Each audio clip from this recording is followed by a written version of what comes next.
Hi, everyone. Welcome back to another edition of the Mindset Entrepreneur video podcast. I am your host, Mark Altman, and I am here with Bing Yo, the managing director of AFC Urgent Care, Natick and Marlborough. Bing, great to have you with us today. Good to be here, Mark. Thank you for having me. I got to tell you, urgent care really seems like it's sweeping the nation, so to speak. It seems like different urgent care clinics are opening up everywhere. And before we get started talking about that, I really would like our audience to get to know you a little bit. And so start out with, you're really a successful long-term entrepreneur. And, what have been the core values that have really served you in entrepreneurship? And where were the influences that came from you to really get you passionate about business? Yeah, no, I think. Well, thanks for the question, Mark. So I think really a couple of things. If I kind of look back on all the things that sort of guide me and what kind of a person I am, I think really is whatever you do, do the best you can. Put the best efforts forward. That's always been one of my strongest guiding principles.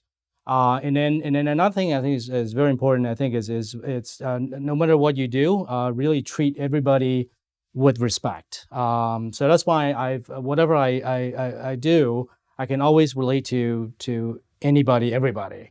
It doesn't matter if you are it's kind of a lower level in the organization or a higher level in an organization. I treat you the same way. So those are, I think, really to me, I think what kind of guide me in terms of not only just how I run my business, but also how I approach things.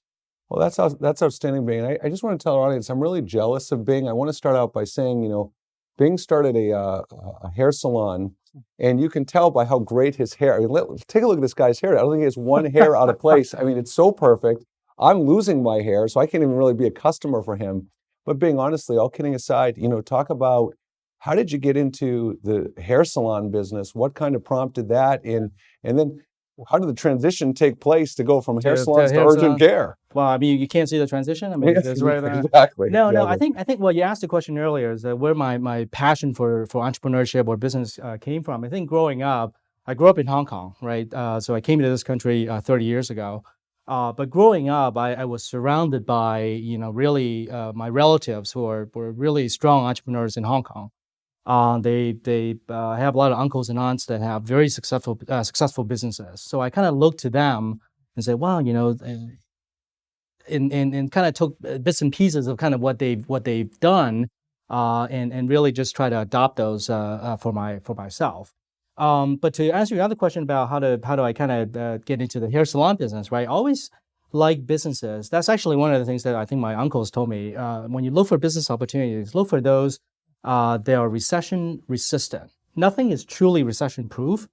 There's nothing out there, but there are ones that are recession resistant. Good and bad times, people would need your product and services, right? So I look at the hair salon business as kind of one of those recession resistant businesses, because good and bad times, people need a haircut. So that's why I came across this brand, and I decided that hey, it was a strong brand. I got into it. And I bought the master franchise rights and opened up a few shops. I've since sold the business and got into the healthcare business. And to me, the healthcare business, the urgent care business is the same way. It has that same qualities, if you will. It's recession resistant. Again, in good and bad times, people need good healthcare. And especially, here in our states, ever since we have universal healthcare, there's been the demand and supply gap for good healthcare has continued to widen. Even right now, it's continued to do so. So that's why I saw the opportunity, and there's this brand called AFC. Back then, it was called Doctors Express when I bought the franchise, but they've changed the name since then to AFC Urgent Care. And AFC Urgent Care now it's the strongest, the biggest independent network in the country. So Bing, let's take a few minutes to dispel some myths about urgent care. I think it's important to educate our audience. So the first question I have for you is, I'm sitting at home. I just had an experience with urgent care where I cut my finger on a blender and it was bleeding pretty badly. So I went to an urgent care clinic. Talk to me about set expectations for people who go to your locations in Natick and Marlborough. What should they expect? Yeah, I think they should expect convenience, fast, easily accessible, high quality service. We really view the patient care or experience not just the encounter that you have within the center. We really view the entire experience as from the moment that you call to the moment that you interact with the receptionist, to interact with the nurse, interact with the doctor, to when we discharge you and you go to the pharmacy, and even 2 days after your visit, we physically call you to check up on you and see how you're doing. We really view that experience as the experience that we need to satisfy in every single interaction point. So from an urgent care perspective, Bing, when someone comes in, do you look at them as a long-term customer? Is it a one-off? Because urgent care implies, well, unless I have something urgent going on, I don't really need you, even if my experience was amazing. So what is your hope that customers walk away with? Well, I think initially, if you're a new customer walking in, right? So most of our new customers walking in because their primary care is not available, right? But they need the care right now, and they don't want to go to the emergency room, right? So they walk in and say, oh, because we're more convenient, we open 7 days a week. So they walk in, but once they've tried the experience and the quality of care, they like it, and so next time they have an issue, they come back. In fact, right now, because my centers in Natick and Marlborough are relatively mature, right? One's been open for 6 years, one's been open for 4 years. 70% of our patients are now what we call established patients, which means that they've been here at least once. And if I can show you, if I could show you our EMR, our emergency, our medical records, there are so many patients that have been here 5 times, 10 times. I mean, they use us. I mean, we don't do primary care, but a lot of people, they use us as their first choice of care. Every time they have a need, they come in. Well, what's interesting to me, Bing, is I know the medical profession overall, the service of a lot of physicians has gone down because of the demand of doctors. Mm-hmm. So as a patient, what would be really important to me is building a rapport with someone and having the trust that they're going to take good care of me, and the convenience is a huge factor because many times at doctor's offices, you're waiting extensive amounts of time. So what are some other services you provide that aren't necessarily urgent, that people could say, wow, I didn't know the AFC Urgent Care provided that? Yeah, it's very interesting that you asked this question. So right from the get-go, right? So our goal is to be a resource to the community, right? So to Natick and surrounding towns, to Marlborough and surrounding towns. So we set out to basically open up. Everybody knows us as urgent care. So when I'm sick and injured, I walk in and get care, right? That's what we do. Right. But after we open, we started kind of getting a lot of questions and people asking, oh, do you offer this? Do you offer that? So I'll give you a couple of examples. We do immigration physicals. One day we got a phone call from a family who needed to apply for their green card. And as part of the green card application, there needs to be a pretty extensive, medical physicals that needs to be done on each applicant that the government requires, right? They need to make sure that you don't have these infectious diseases. They want to make sure that you're healthy to be a productive citizen here, right? So, and at first we didn't do that, but then we started kind of looking up, and more people call and ask. So we started, sort of looking into what it would take for us to do that. Oh, you have to basically get your physician certified to be a civil surgeon to do that. So we started doing getting one of the physicians certified, but now we have 4 civil surgeons working for me. Offering these immigration physicals. We do a ton of these, every day now. So that's one example that it's not urgent care, but it's the community asking for it and we're offering it. I'll give you another example that I think you'll love this one. We do occupational health services for companies, right? Oh. So again, one day we got a call from this mosquito spraying company. They call, oh, do you do mask respirator testing? So what is that? Oh, our staff, they wear these masks, and because we're spraying for the town, they require that our masks be fitted medically. Oh, okay. What does that mean? We don't know what that is. So I started looking into it.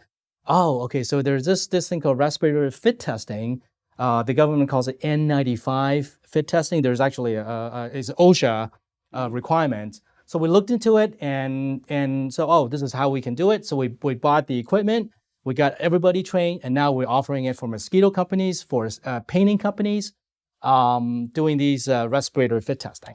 Well, Bing, as I'm listening to you, there's three things that are popping out to me that really make your business unique relative to a lot of the other urgent cares out there, perhaps. One of them is, you talk about being community-based, and the things you're describing really support walking the walk and talking that talk. So it sounds like you really are involved in the community. You said something earlier, I don't want to glaze over because I think it's pretty special. The fact that you're following up on your patients 2 days after and really caring about their well-being, not just they're in their office, they paid you, you're really checking to make sure everything's okay.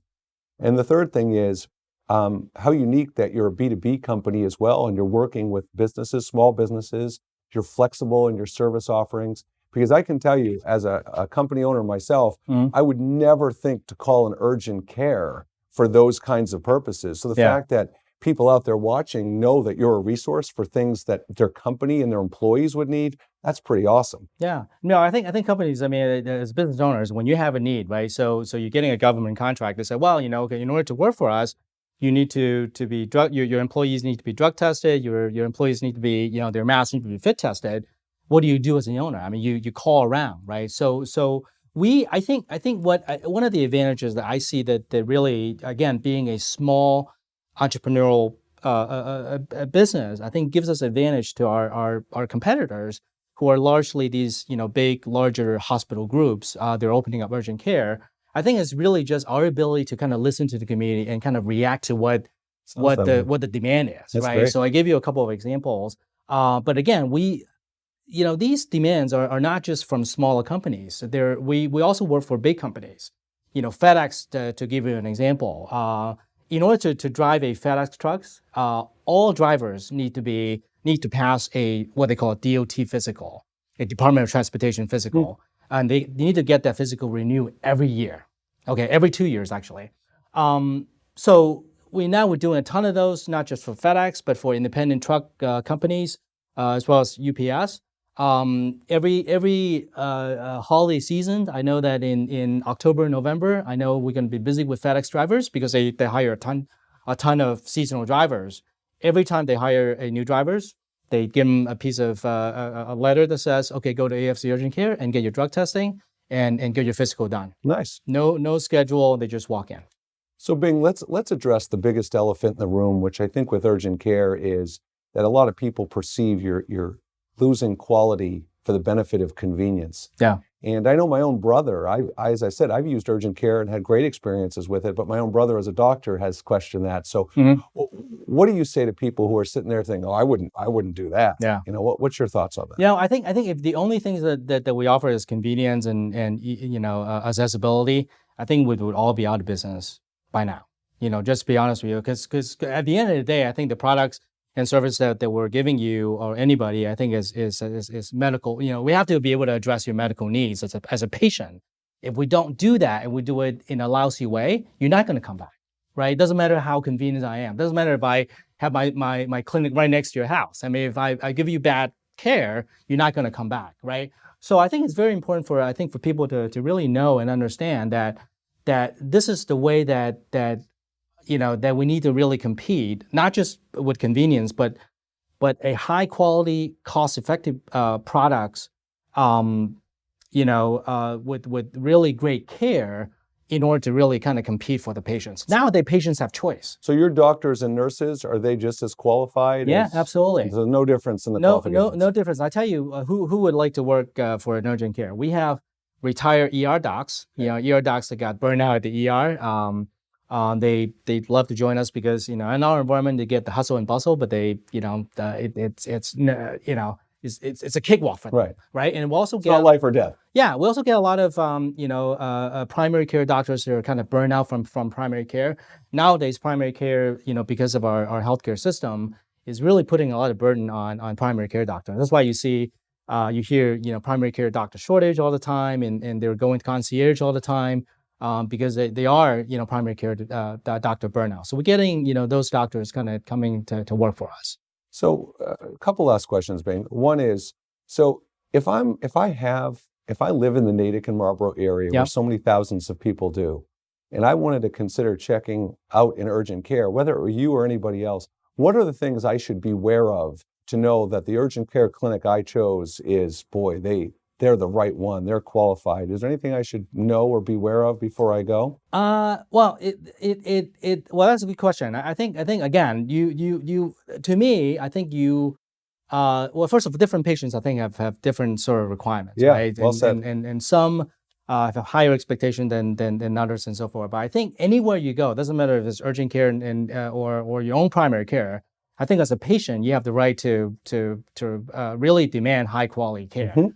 You want a good experience, right? So that's why we, for our centers, we try to really create that experience, right? If you walk into our waiting room, we offer you snacks, coffee, we offer you, big screen TV, just right from the get-go, we want to kind of, even though you're sick, we want to kind of put you at ease, want to make sure that you're comfortable.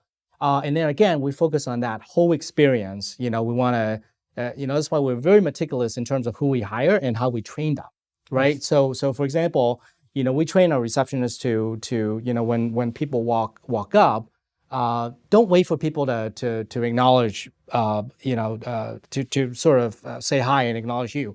You go and say hi and Nice. acknowledge them, right? So that's one of the things that we really train our folks to do. And I hope that our other places are doing that. So Bing, I have to end our show with the most important question of all. I know our audience is sitting there going, what is chapter 3 for Bing Yo? I mean, you've got successful hair salons. Now you're onto the urgent care business. What's the next big mountain for you in your future? Well, I think we want to really do a good job with urgent care. And I think in my business now with the urgent care industry is going through a phase of sort of new competitions and consolidation and so forth. And the competitive landscape has completely changed compared to, 6 years ago when I first opened, right? So now as an entrepreneur, I'm figuring out a way to not only compete for the patients coming in the door, but also how do I take my services to the patients? So that's why, we're trying to really grow our occupational health service business and increasingly working with local businesses to offer our services, to them. And I think we've been very successful at it, and we're gonna really put a focus on growing that business. Well, I have to say, Bing, I was almost going to say to our audience, check out AFC Urgent Care in Natick and Marlborough only if you have to, but I almost don't want to say that because you do so much more than urgent care for companies and individuals. I think people would really enjoy the experience, because when you're under that stress and you're under that, the only thing you can get is a good experience to make that better. So, right. Bing Yo, Managing Director, AFC Urgent Care, thank you so much for joining us today. Thank you so much, Mark. Appreciate it. Appreciate it. My name is Mark Altman. Thank you for joining us for another edition of the MindsetGo Entrepreneurial Video Podcast, and we'll look forward to seeing you next time.